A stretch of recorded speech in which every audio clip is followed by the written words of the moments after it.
Hey guys, Moeschter speaking from Smart Brain Academy. Today's video is something like special because I don't do a video like normal. It's more like a video to show you what's really possible, because there are a lot of people out there which are entrepreneurs, marketers, which are really successful with what they do.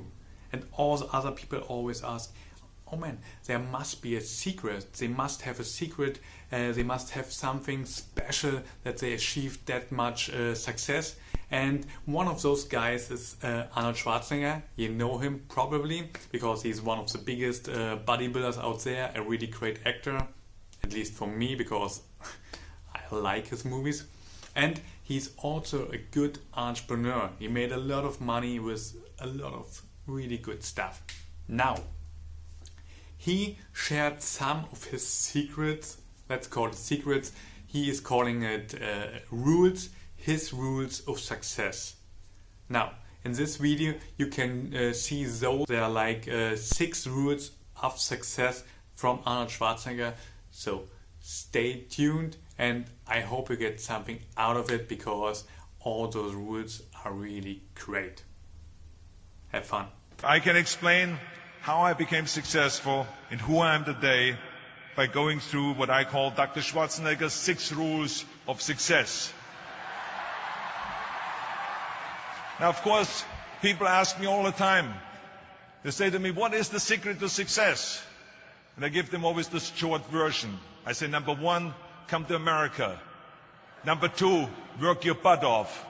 And number 3, marry a Kennedy. But anyway. But anyway, these are the short rules. Now today I'm going to give you the 6 rules of success. But before I start, I just wanted to say these are my rules, and I think that they can apply to anyone, but that is for you to decide, because not everyone is the same. There's some people that just like to kick back and coast through life, and others want to be very intense and want to be number 1 and want to be successful. And that's like me. I always wanted to be very intense. I always wanted to be number 1. I took it very seriously in my career. So this was the same when I started with bodybuilding. I didn't want to just be a bodybuilding champion. I wanted to be the best bodybuilder of all times. The same was in the movies. I didn't want to just be a movie star. I wanted to be a great movie star that's the highest paid movie star and have the BAFTA title billing. And so this intensity always paid off for me. This commitment always paid off for me. So here are some of the rules. The first rule is trust yourself. And what I mean by that is so many young people are getting so much advice from their parents and from the teachers and from everyone. But what is most important is that you have to dig deep down and ask yourselves, who do you want to be? Not what, but who. And I'm talking about not what your parents and teachers want you to be, but you. I'm talking about figuring out for yourselves what makes you happy, no matter how crazy it may sound to the people. I was lucky growing up because I did not have the television, or I didn't have telephones, I didn't have the TV, the computers and the iPods. And of course Twitter was then something that birds did outside the window. But I didn't have all the distractions and all this. I spent a lot of time by myself so I could figure out and listen to what is inside my heart and inside my head. And I recognized very quickly that inside my head and heart were a burning desire to leave my small village in Austria. Not that there was something wrong with Austria, it's a beautiful country, but I wanted to leave that little place and I wanted to be part of something big. The United States of America, a powerful nation, the place where dreams can come true. I knew when I come over here I can realize my dreams.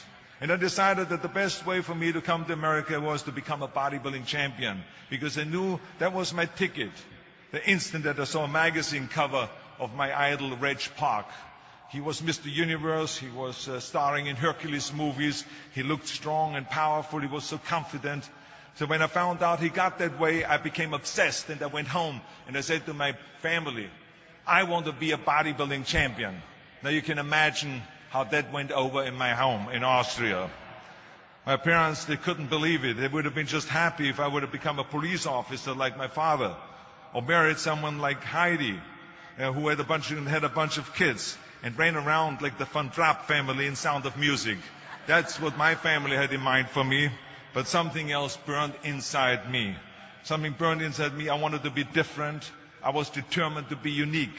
I was driven to think big and to dream big. Everyone else thought that I was crazy. My friend said, if you want to be a champion in a sport, why don't you go and become a bicycle champion or a skiing champion or a soccer champion? Those are the Austrian sports. But I didn't care.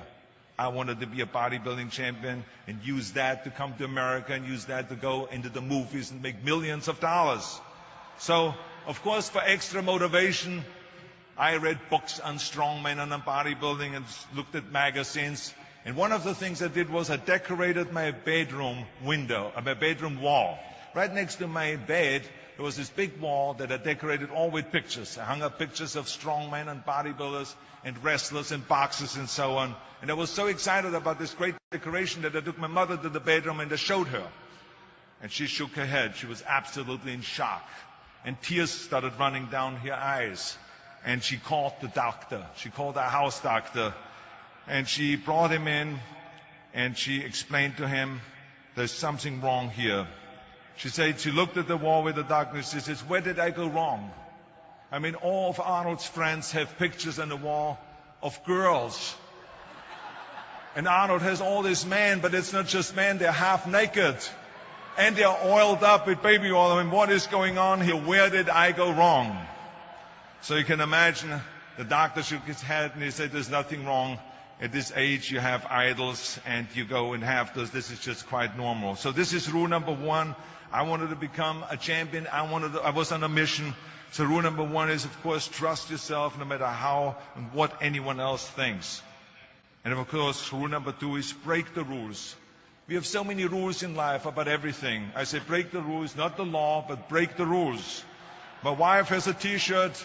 My wife has a T-shirt that says, well-behaved women rarely make history. Well, you know, I don't want to burst her bubble, but the same is true with men.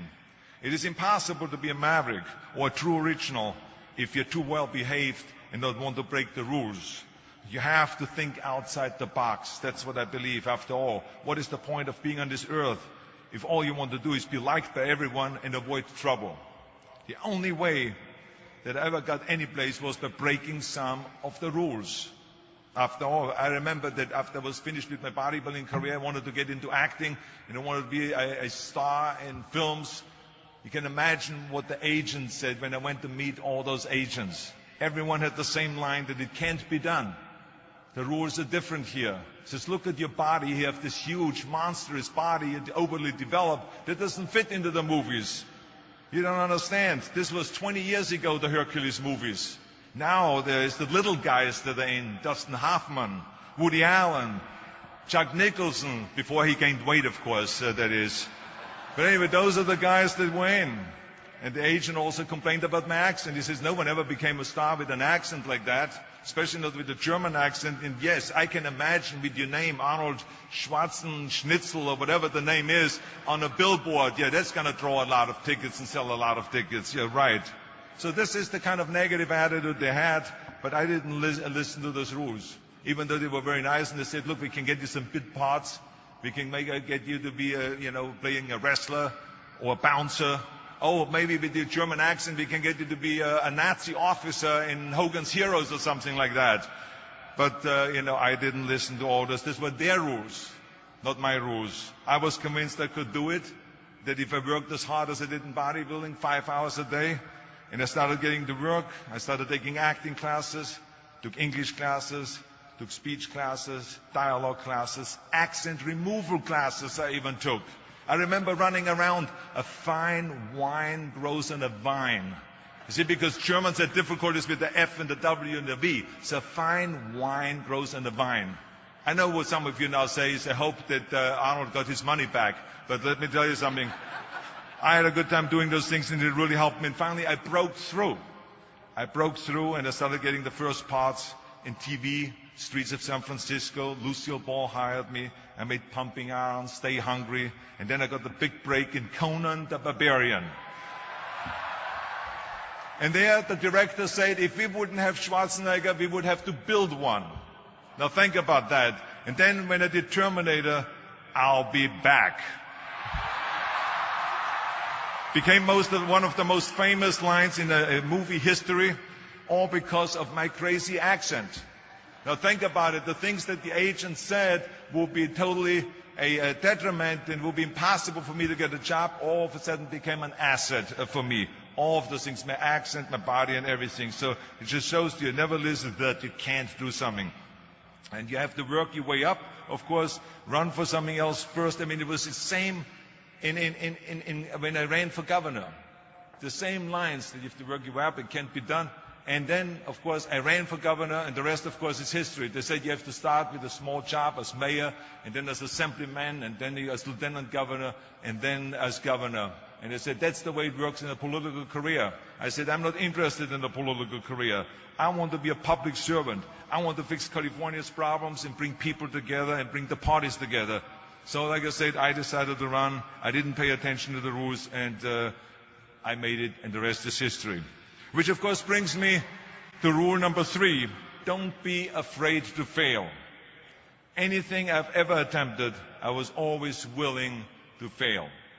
In the movie business, I remember that you pick scripts. Many times you think this is a winning script, but then, of course, you find out later when you do the movie that it didn't work, and the movie goes in the toilet.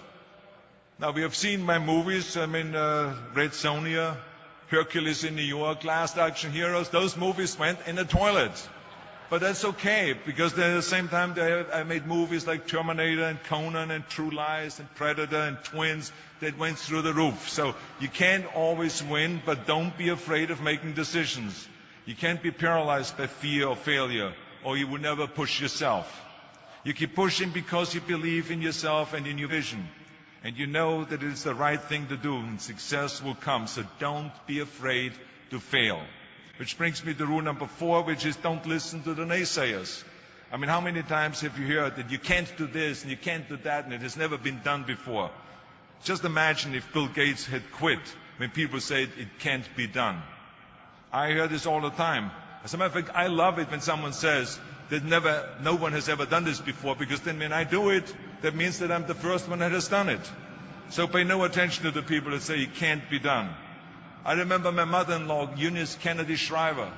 When she started Special Olympics in 1968, people said that it would not work. The experts, the doctors that specialized in mental disabilities and mental retardation said it can't be done. You can't bring people out of the institution. You can't make them participate in sports, in jumping, in swimming, and in running. They will hurt themselves. They will hurt each other. They will drown in the pool. Well, let me tell you something. Now, 40 years later, Special Olympics is one of the greatest organizations in 164 countries, dedicated to people with mental disabilities and with intellectual challenge. And she did not take no for an answer. And the same is when you look at Barack Obama. I mean, imagine if he would have listened. If he would have listened to the naysayers, he would have never run for president. People said it couldn't be done, that he couldn't get elected, that he couldn't beat Hillary Clinton, that he would never win the general election. But he followed his own heart. He didn't listen to the you can't, and he changed the course of American history. So over and over you see that if I would have listened to the naysayers, I would still be in the Austrian Alps yodeling. I would never have come to America. I would have never met my wonderful wife, Maria Shriver. I would have never had the wonderful 4 kids. I would have never done Terminator, and I wouldn't be standing here in front of you today as governor of the greatest state of the greatest country in the world. So I never listened that you can't. I always listened to myself and said, yes, you can. And that brings me to rule number 5, which is the most important rule of all. Work your butt off. You never want to fail because you didn't work hard enough. I never wanted to lose a competition or lose an election because I didn't work hard enough. I always believed leaving no stone unturned. Muhammad Ali, one of my great heroes, had a great line in the 70s when he was asked, how many sit-ups do you do? He said, I don't count my sit-ups. I only start counting when it starts hurting. When I feel pain, that's when I start counting, because that's when it really counts. That's what makes you a champion. And that's the way it is with everything. No pain, no gain. So many of those lessons that I apply in life, I've learned from sports, let me tell you, and especially that one. And let me tell you, it is important to have fun in life, of course, but when you're out there partying, horsing around, someone out there at the same time is working hard. Someone is getting smarter and someone is winning. Just remember that. Now, if you want to coast through life, don't pay any attention to any of those rules. But if you want to win, There's absolutely no way around hard work. None of my rules, by the way, of success will work unless you do. I've always figured out that there's 24 hours a day. You sleep 6 hours, and you have 18 hours left. Now, I know there's some of you out there now and says, well, wait a minute, I sleep 8 hours or 9 hours. Well, then just sleep faster, I would recommend. Because you only need to sleep 6 hours, then you have 18 hours left, and there's a lot of things you can accomplish. As a matter of fact, Ted Turner used to say always, early to bed, early to rise, work like hell, and advertise. And of course, all you know, you know already those things, because otherwise you wouldn't be sitting here today. Just remember, you can't climb the ladder of success with your hands in a pocket. And that takes me to rule number 6, which is a very important rule. It's about giving back. Whatever path that you take in your lives, you must always find time to give something back. Something back to your community, give something back to your state or to your country. And my father-in-law, Sergeant Shriver, who is a great American, truly great American, who started the Peace Corps, the Job Corps, legal aid to the poor. He said at Yale University to the students at the commencement speech, tear down that mirror. Tear down that mirror that makes you always look at yourself. And you will be able to look beyond that mirror, and you will see the millions of people that need your help. And let me tell you something, reaching out and helping people will bring you more satisfaction than anything else you've ever done. As a matter of fact, today, after having worked for Special Olympics and having started after-school programs, have promoted fitness, and now with my job as governor, I can tell you, playing a game of chess with an 8-year-old kid in an inner-city school is far more exciting for me than walking down another red carpet of a movie premiere. So let me tell you, as you prepare to go off into the world, remember those 6 rules. Trust yourself, break some rules, don't be afraid to fail, ignore the naysayers, work like hell, and give something back. Now, wasn't that great? All those great rules. I mean, if you follow those rules, you might be a success as well. Think about it. Always think about it. Guys, that's it for today. I hope you learned a lot with those rules from Arnold Schwarzenegger. If so, please subscribe to my channel and have a look underneath as a link to my newest ebook where I teach online marketing from A to Z. That's it. Have a good one. And don't forget to tune in tomorrow for the next video. Bye, guys.